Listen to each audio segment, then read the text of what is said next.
Hey everybody, and welcome to Painting Up the Monster Manual, episode 66, which I thought was 66 last week and I got completely wrong, but now we're on episode 66 for the Awakened Shrub and Tree. As always, I'm Ian, the Dragonborn Bard, and this is Dragonborn Industries. And unfortunately, I'm not joined by Richard today, because unfortunately he's got some things that he has to get done, which is a real shame because I know that he really wants to do this one. Otherwise, I'll cut straight to his usual sayings. Please do go check out Warrior Prints 3D. They are your one-stop shop for all your 3D printing needs, from cosplay items, terrain, miniatures, and more. If it can go onto a 3D printer, Richard can print it for you. And if you guys have seen our socials over the past week or so, you've noticed like the huge Kyoka and the mech that's been doing the rounds. Obviously, they were all printed by Richard. If you haven't seen them, go check out our Instagram and our TikTok and things, and please go have a look at the amazing work that Richard can do with 3D printing. Otherwise, we are here today to paint up the Awakened Tree and the Awakened Shrub, which is a Warrior Prints 3D. Although the primer I used was a little old, it's a little shiny, but we'll see how we deal with that. But these are really fun little minis. Otherwise, hey chat, hey everybody out there, how you doing? Hope that everybody's having a fantastic week so far. Geeky just before the stream, with 20 months of subs, which is wild. Thank you so much. Yeah, to think that this show's nearly been doing 2 years, like 4 more months, and it will be the 2-year mark for this show, which I think, yeah, with episode 66, you can see we fell behind a little bit, but we're back on track and we're going for it. Otherwise, how are you all doing, guys? I suppose I should really jump in by talking about this image beneath me, which has got the Awakened Tree in it, but also the Awakened Shrub. So these are both on page 23 of the D&D 2024 Monster Manual. Hey, little goblin girl. Hey, Steph. Steph and Human TJ tuning in today. Hope you guys are enjoying your week off. It's good to see you in chat. Let's talk about the Awakened plants, though. So this is on page 23, D&D Monster Manual, D&D 2024 Monster Manual. Stumbling my words today. So these are quite low CR creatures. They are CR 0 for the Awakened Shrub, CR 2 for the Awakened Tree, and essentially, I'll give you the lore they put behind it. So magic can invest plants with mobility, sapience, and even a voice. Spells such as Awaken or the influence of other planes of existence might bring mundane vegetation to life, while other remarkable plants might naturally have these features. The Awakened Shrub can be any sort of small plant, from forest bushes to clustered flowers. They often appear near awakened trees or in regions imbued with primal magic. Some have whimsical appearances or foliage resembling a rudimentary facial feature, while others look like an animate topiary creatures. The Awakened Trees. Some Awakened Trees stand still, meditative states for long periods of time, making them easy to mistake for normal plants, while other patrol regions of nature power. Awakened Trees are sometimes brought to life by influences from the Feywild, which makes them colourful and endlessly blooming, or by Shadowfell energies, which cover them with grotesque burls or make them look lifeless.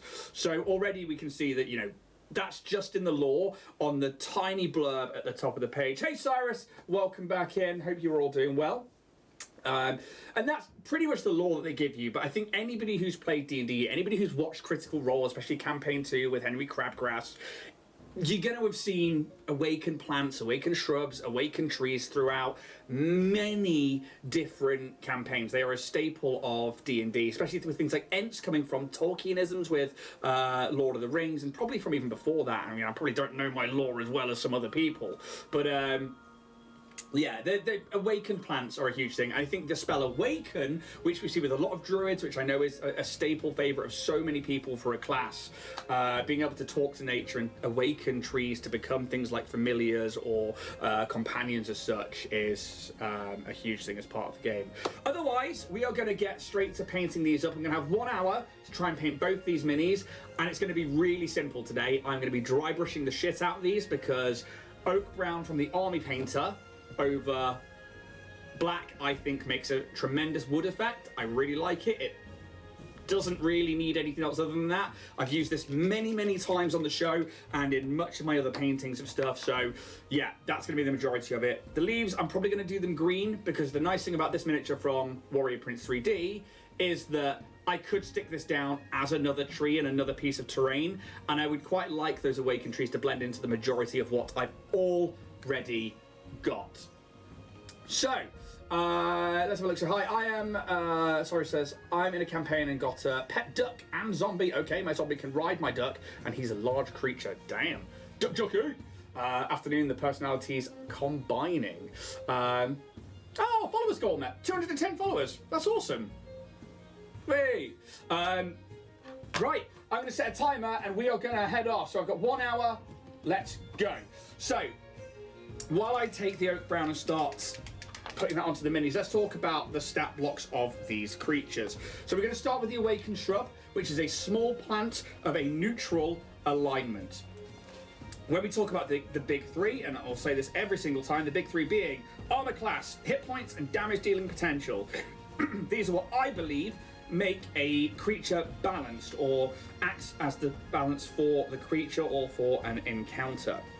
These are really the big three things that you are going to want to look at if you are putting a monster against a party, or if you are creating a monster, and that's the big thing, I believe. And obviously everyone's got their own different ways of doing things. So, armor class, 9. So the shrub only has an armor class of 9. Now, they're not going to be wearing armor, and their speed is dexterity total of 8, which is a -1 modifier. So they are not speedy, which is why their AC is so low. They could still be quite a nimble plant, but because they're so small and they're not armored, they are obviously, as rules is written, that is why it is so low. Otherwise, when we look at the HP, remember this is a CR 0 creature, so we're looking at 10 HP, rules as written, or 3d6, which is obviously a potential of 18 at max, which I think for a CR 0 is quite tanky. I think they can take a hit, but that's really all there is to that. As for the damage, they have the Rake ability. Melee attack roll, +1 to hit, a 5-foot reach, and on a hit it deals 1 slashing damage. So these things, they're chip damage, especially at low levels. They are really not going to be doing anything, even to a party of level 1s. Maybe a wizard, if they've got, like, you know, I hope at level 1 you start with your max hit points rather than rolling, but could be quite fun if you start with a 1. But otherwise, you know, even things like goblins and stuff like that are going to withstand a few hits from them. Even a crit dealing 2 damage, it's not going to be too bad. They have a vulnerableness to fire, which means that they're going to take double damage from any fire damage. So that right there is a weakness. They have resistance to piercing damage, have a passive perception of 10, and they speak 1 common language plus 1 other language, which I would say is dependent on the druid that awakened them. So that is just the brown on the trunk. That's taking me seconds to do that. As for the rest of it, that really is the entire stat block. They have an initiative count of -1, they've got a strength of -4, intelligence 0, wisdom 0, charisma's -2, and a constitution of 0. Yeah, they are absolutely CR 0 creatures, and it shows. So, Cyrus, also I watched a D&D campaign, and the campaign ended, and the 4 players got cool powers. Yeah, that's, I would say, how it normally goes. They're druid, wizard, artificer, and fighter. That's cool. The druid can become a mix of animals like base giant ape. Let's open that up a little bit more. Turtle shell, scorpion tail, snake head, and as hands. That's quite a lot. The fighter can summon 1d4 mafia goons, I'm assuming that's supposed to say. And the artificer can summon his whole bloodline, so whatever he does is times 20. So it's like 20 hellish rebukes. Damn. And the wizards have unlimited spell slots is fucking nuts. So obviously the shrub that I've got for the mini is on a base. The other one I didn't put on a base. Although Richard did send me a base from Warrior Prince 3D, I chose not to put it on because I want to keep it looking more like terrain. And I'm going to go quite heavy on both of these with this wood, and then we will come in with the greens on those bushes and the leaves afterwards.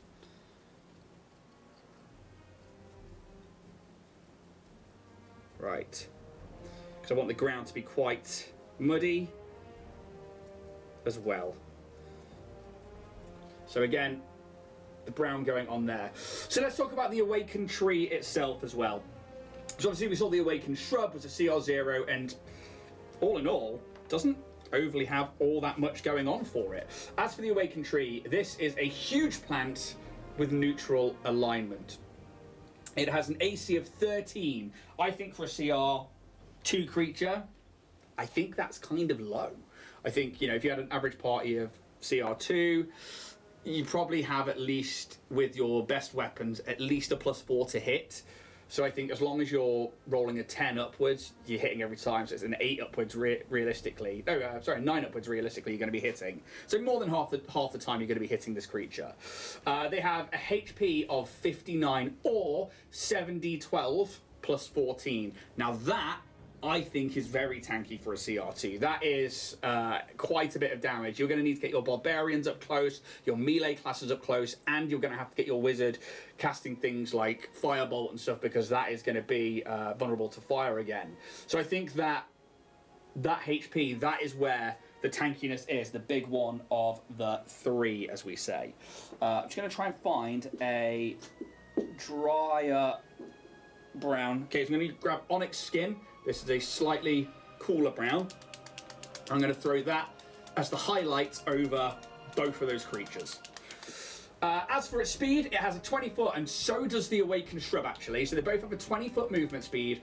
So they're not zipping about. They're not all that fast.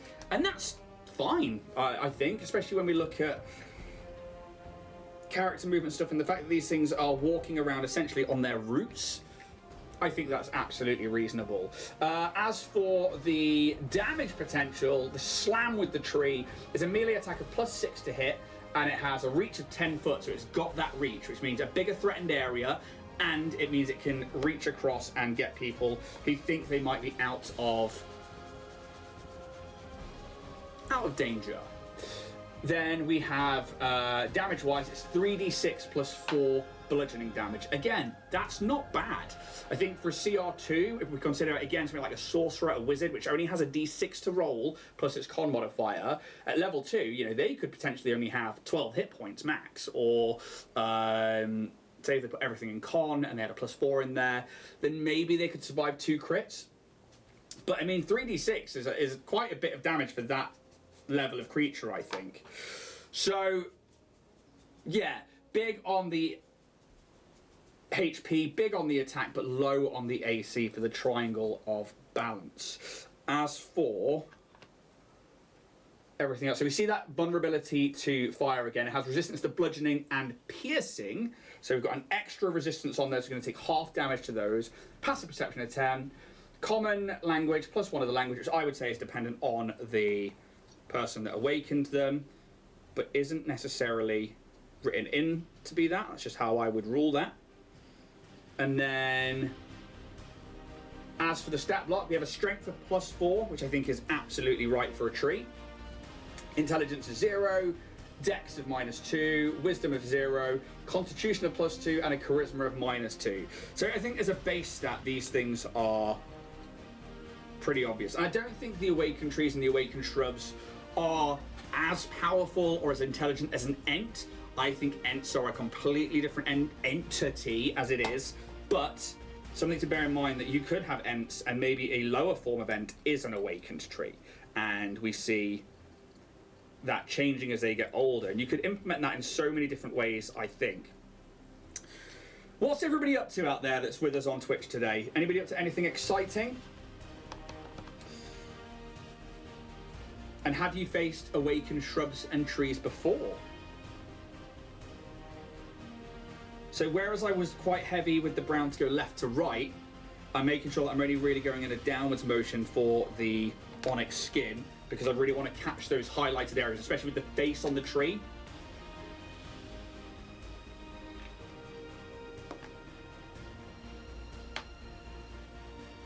And how would you implement one of these into your campaigns? Well, I think for me personally,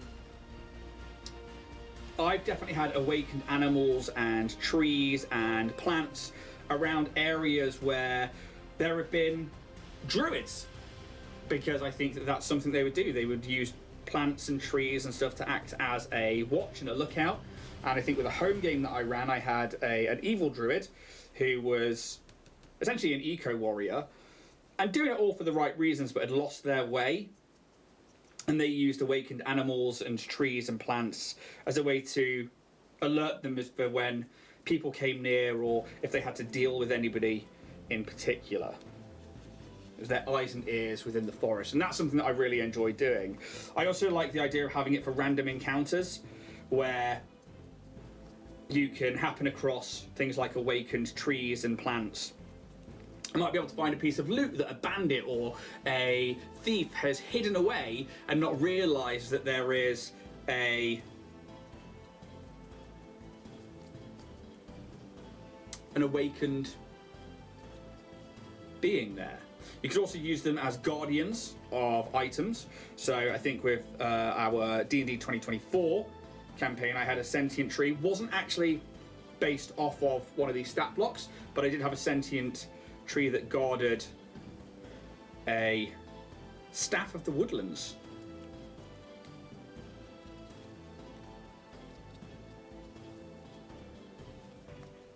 Right, so, and again, we're just going to keep that nice and neutral. We're letting the black do all of the work in the recesses, and it's just two different colours of brown. The oak brown and a slightly lighter brown. Same again on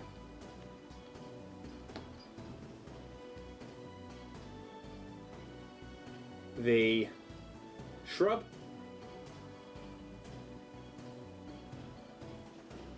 Looks like me on a Sunday morning. Looks like me on most mornings at the moment. Right. Just gonna clean off this brush, and then we're gonna grab some angel green, and we're gonna go over those leaves.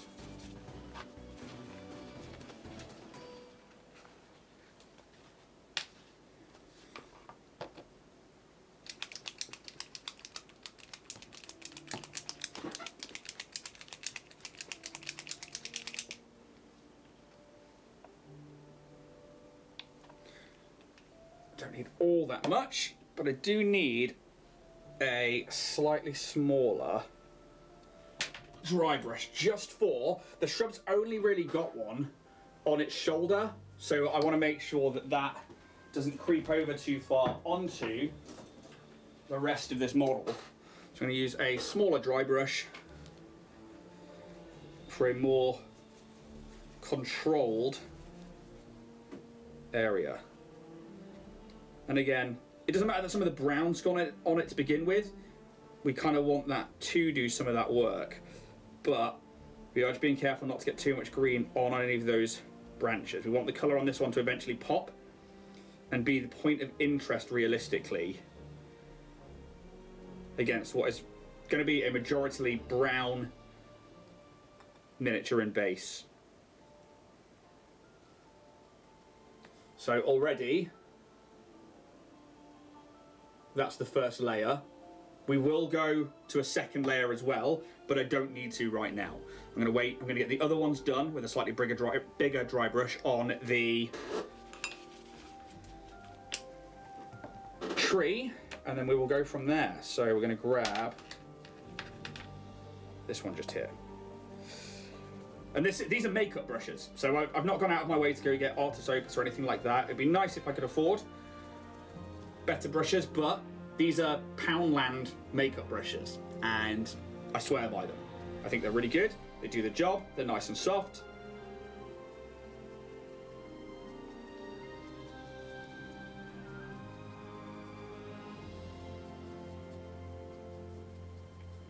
And again, we're just going to go around and pick out as many of these heightened leaves as we can. And thanks to Richard's printing, we have an absolute tremendous amount of those that are on show. If you're watching this and Richard isn't here to promote it, we do have a code that you can use on their Etsy store, which is To The Stars, and you will get 15% off your orders if you are ordering anything for your D&D games through Warrior Prince 3D on Etsy, or if if you're ordering statues or anything else for your games.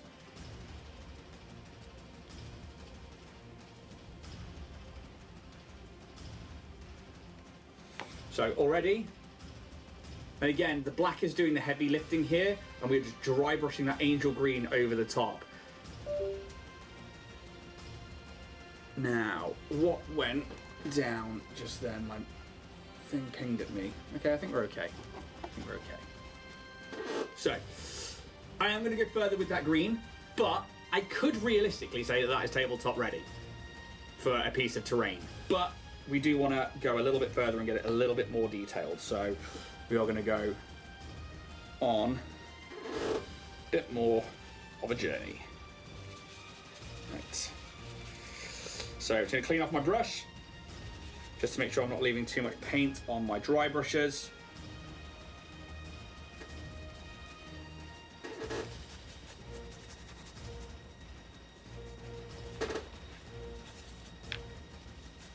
That way when we come to use them again, they're going to be putting on the colours that we want and not anything else. So we're going to grab probably green skin or goblin green, which is this one right here, which is the next one I believe in the triad for angel green and then green skin. This is going to be our highlight on the bush or on the leaves. And I did like the idea of doing the pink leaves that are in the image that you can see beneath me and from the actual D&D 2024 Monster Manual. However, because I want to keep it in keeping with the rest of my minis and the rest of my terrain, that's why I'm doing it in a classic forest green. So what I'm looking for here is one of my softer brushes. So not necessarily, although this is clean and dry, it is still quite short bristled, and I want those bristles to drag across, and this one might still be too wet from before, so I'm going to see if I've got any others. Could you really go wild with colours in a Feywild setting? Yeah, you could. And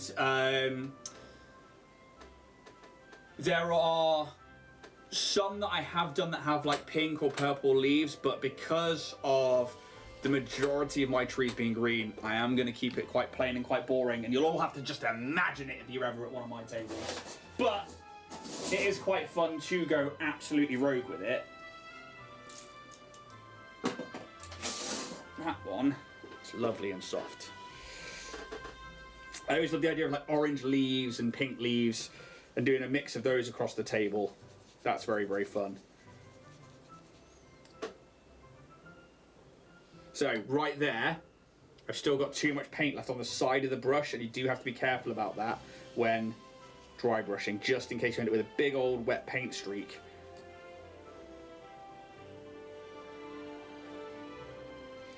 I'm just giving this one a light dry brushing now. So again, you should be able to see that that's now starting to look a little brighter. I'm going to do the same across here.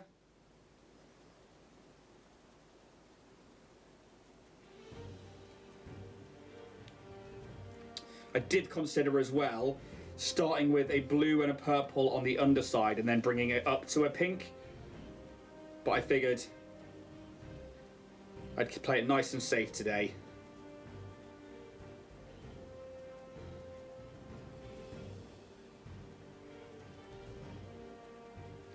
I probably will pick out some of the detail on the face. I might even give it some amber eyes maybe for the tree.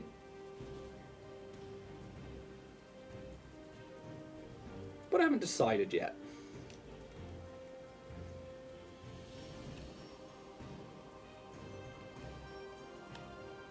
Just working my way around, making sure we get the majority, especially those heightened points where the leaves all start. We really want up there where the light would be hitting to be the brightest, and that's where I'll probably hit those up with a little bit of rainforest green, which is our very bright highlight and final layer.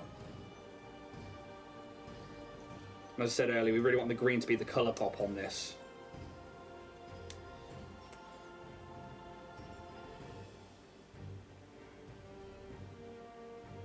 See if we can get that to show. There we go.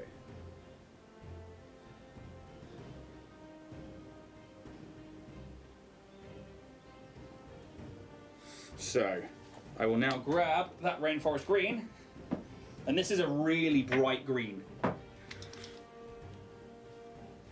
But I think when we get to it, it's going to make it look like it's just been hit by the sunlight.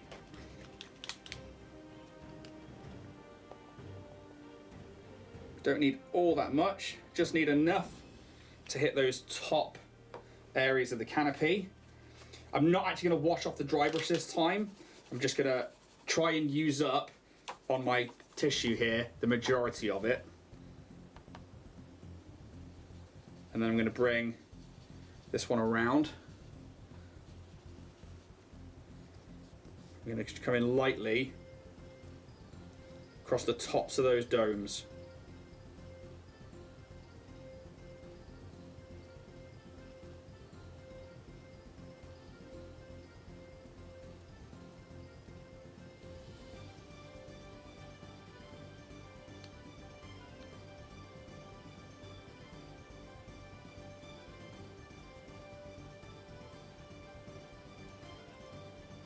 So I'm not trying to go too far, I'm just giving it a little bit more height on the very tops. Details on the print are insane. Was that by chance a Richard print? It absolutely was, Dibs. Hey buddy, how you doing? Welcome in. It's been 20 minutes and I think I'm I'm definitely tabletop ready, but I can take this one a lot further, which is nice. Yeah, these are both Warrior Prince 3Ds. Richard unfortunately couldn't be here today, so we're cracking on. We've used pretty much solely Army Painter on these from the Fanatics range, and we've used Angel Green, Green Skin, and then Rainforest Green, and a really light Rainforest Green for the leafage. We've used Oak Brown and then Onyx Brown for the wood. And that is that. Although there is one tiny leaf just here that I've noticed on this creature's head.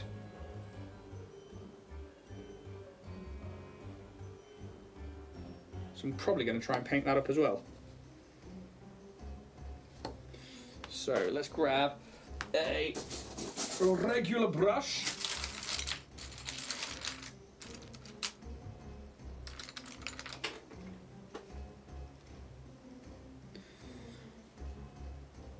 Here's a cool little shrub. Yeah, they really are. I really like things like this. That and the trees make fantastic terrain. What are your thoughts on the Army Painter Rainforest Green for Army Painter compared to Moot Green from Citadel?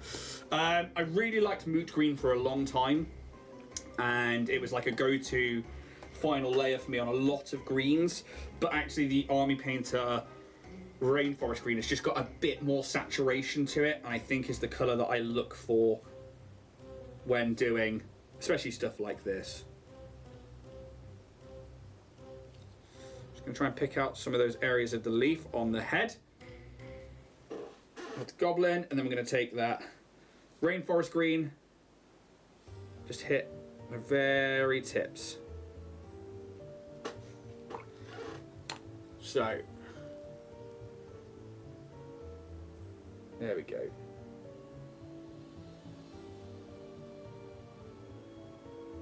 Really small detail, but something I really like on that particular mini is that tiny leaf. Oh, there's more! Ah, here we go. Richard, hiding the details away. There's actually one coming out the side of the face here, and one coming out of this chest cavity. Right, I guess we're going around this mini and having a proper look. I thought I'd gotten away with it this week.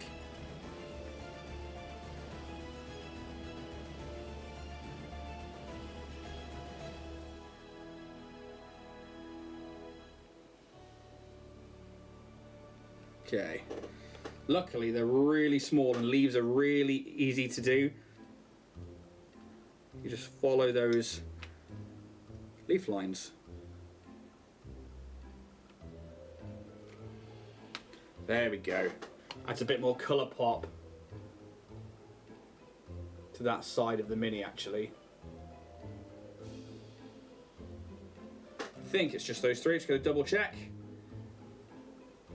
Oh, there's one on the base.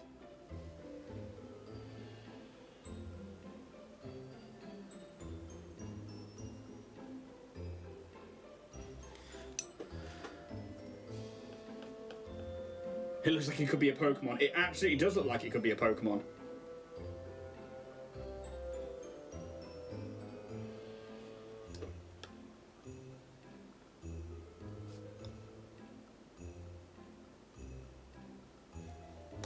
Okay, so I'm a little heavy on the green, the rainforest green there, so I'm just going to wet blend it into the leaf on the ground. Nah, we're sorted. I think there's one maybe tucked around the back here.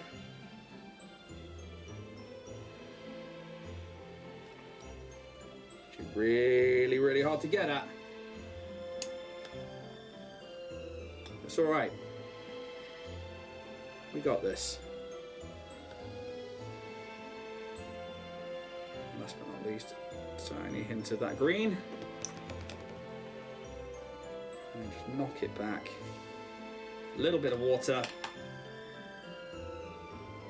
Now we've got them all, because there's two just hidden on the base there by that little tree stump. So now, there are a couple of rocks sticking up out of the ground. I'm going to grab some greys and I'm going to paint those up. I'm going to start with deep grey and a black. I'm going to mix those together.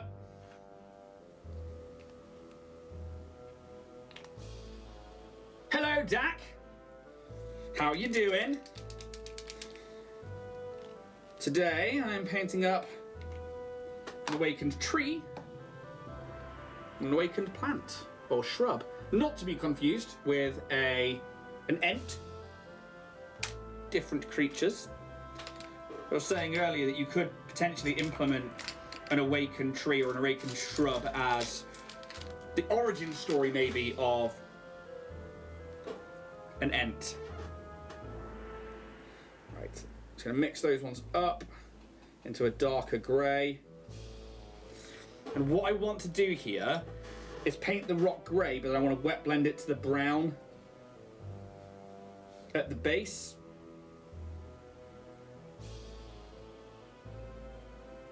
So that it looks like the dirt has crept up that rock.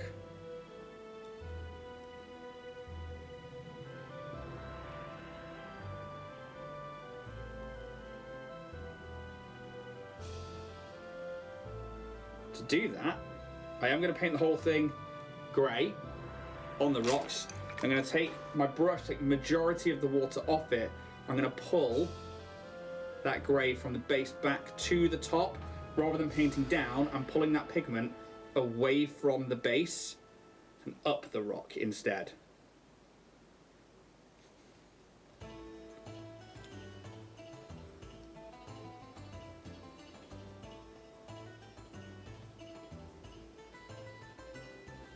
If we go too far, we can just add a little bit more back in. There we go.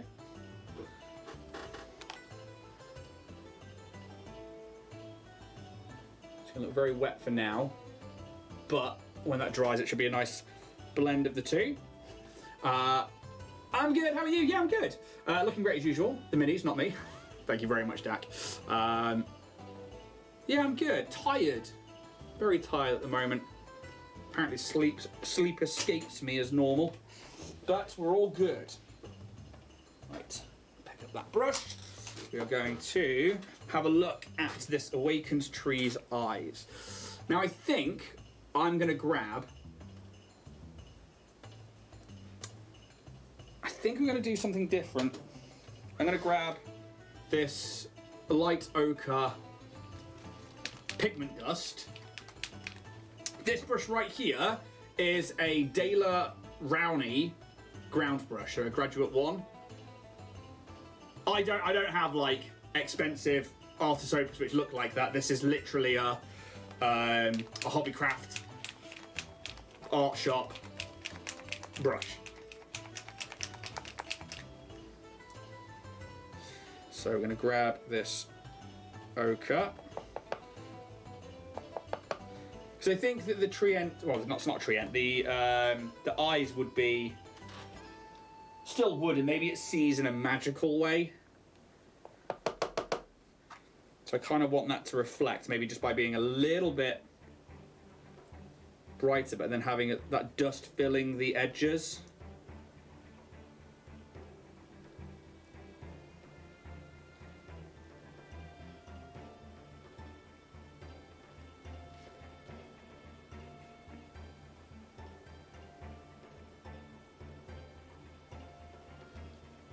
Might add some. So there you go. You can see it's like sort of like highlighted the rings around the eyes. I just thought it was a. I can't even say that. Oh, from AK, great brushes and quite reasonably priced. Oh, really? I actually haven't seen them. No, I haven't invested really in brushes. And the last ones that were bought for me after you got me the Transon ones. And then my kid grabbed me some Windsor ones just over a year ago. I don't think I've bought any brushes in a while. Abtilung. Oh, okay, cool. I have an artist opus set that I got at UK Games last year, so I haven't used. Yeah, I mean, I'm too scared to use them. They cost so much. And I feel like as soon as I use them, I'll have like degraded them in some way, or I'll end up putting a hook on them, or I'll end up with the paint going all the way up into the, I can never remember the name of the metal bit, but where it doesn't want to go. And I just think that I am not trusted enough with a decent brush yet. So I'll stick to what I know, and I get results I like with the cheap brushes that I use and the ones that I've got. So, And this show is all about doing things tabletop ready. I don't think I'm looking to become a master painter, so I'm not going to try and suggest to anyone to go buy expensive brushes. So, I think, realistically, I don't need to go any further than that. I'd say that that is a tabletop ready awakened tree, or a nice piece of terrain. The actual shrub, though, we do have a few things that we want to do. So I'm going to try and separate now the colours of the actual mini from the base, because obviously the base and the mini are now all the same browns. So I'm probably going to grab a wash of some kind, probably an Agrax Earth Shade.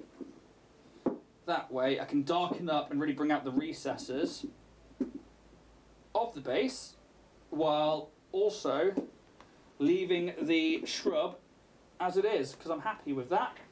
Now we're just going to find it. Sepia, that's not what I'm after. Null oil's not what I'm after. Typhus is not what I'm after. Not after flesh. Ugh.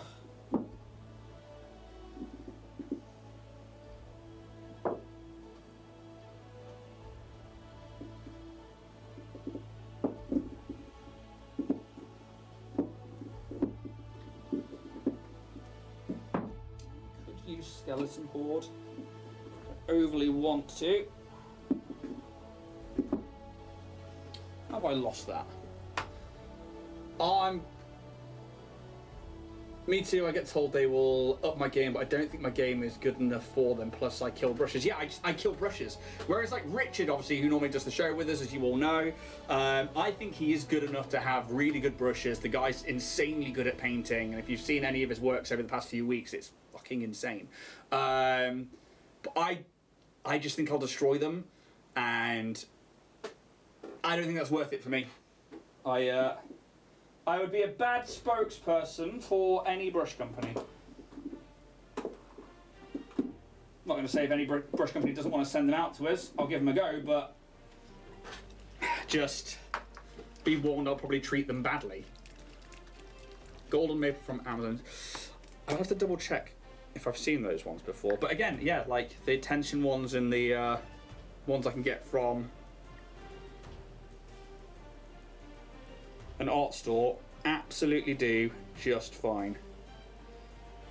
So I'm taking the Agrax Earthshade and I'm just trying to get around the base. I don't want to go onto the rocks. I don't want to go onto the branches, the leaves. I definitely don't want to hit the actual shrub. I just want to get the ground.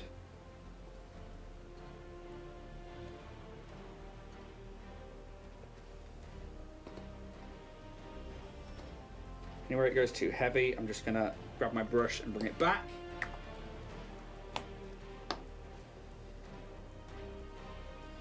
Right.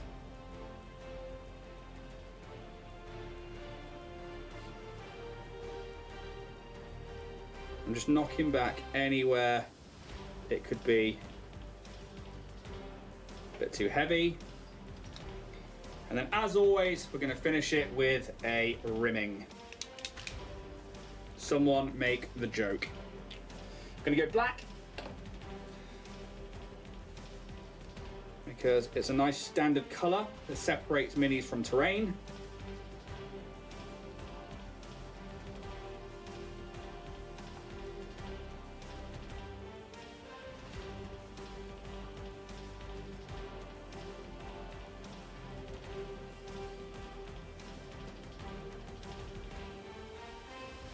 I'm just looking for an even coverage around that rim.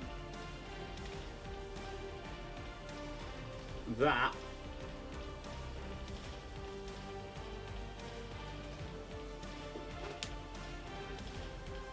So maybe I can probably back for breakfast.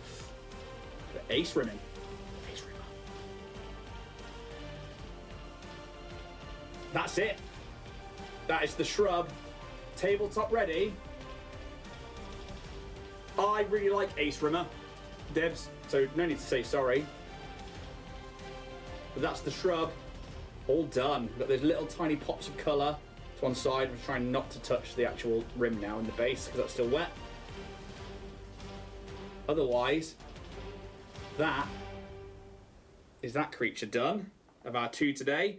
Just going to double check our tree, make sure we haven't missed anywhere, but I think, again, we want that face to be coming out of it, but I don't need it to be, you know, bright eyes or anything like that. So just using that ochre dust to go over them, I think is more than enough. The black's done the majority of the work as the primer for both the green and the brown. We pulled out enough to be hitting the top like dappled light. There you go. 2 minis tabletop ready within the hour.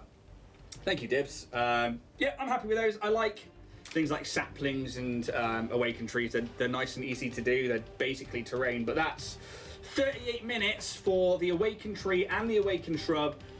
They've got really simple stat blocks for anybody who's playing D&D 2024. I think they're quite fun to run, very good to use as scouts and as familiar and companions and minions for druids. And I think especially with the awakened shrub being for lower level ones and the awakened tree for either ents or for druids at higher levels, I think they are very versatile and enjoyable monster to have for both good guys and bad guys, so there's a lot that you can do with them there.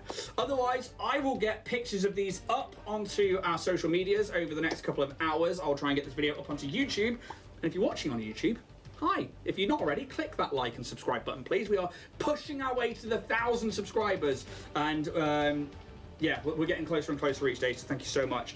Otherwise, guys, thank you so much for being here with me on Twitch. We'll be back. If I'm not back on an impromptu stream, it'll be Monday for Starfinder. Otherwise, may the dice gods be ever in your favor. We'll see you next time, guys. Take it easy.